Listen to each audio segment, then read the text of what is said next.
Hey guys, so my 2003 Foreman 450 Honda developed an oil leaking issue, and it was after I changed the oil. It never leaked before, but once I changed the oil and replaced the drain plug, it began leaking. It was a very slow leak. It just dripped a couple of drips probably per hour. So anyway, I bought a new crush ring for it and replaced it, put the new plug in, and it was still leaking.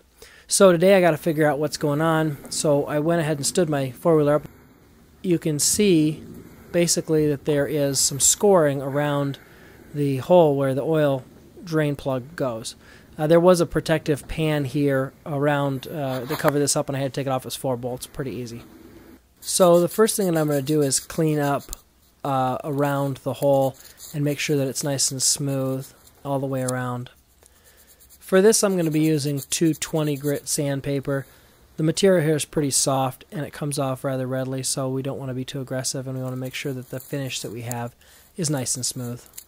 Then what I'm going to do is I'm going to take a Sharpie marker and I'm going to color all the way around the circumference of the hole.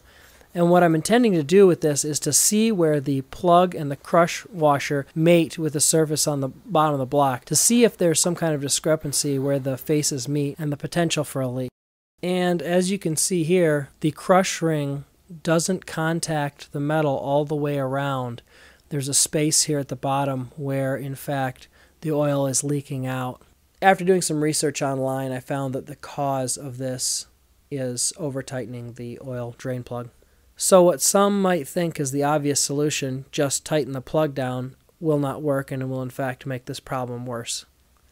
So the solution to this is to remove metal in the areas that are higher than the space where the crush ring was not touching. So where the marker was not removed, we do not want to sand there.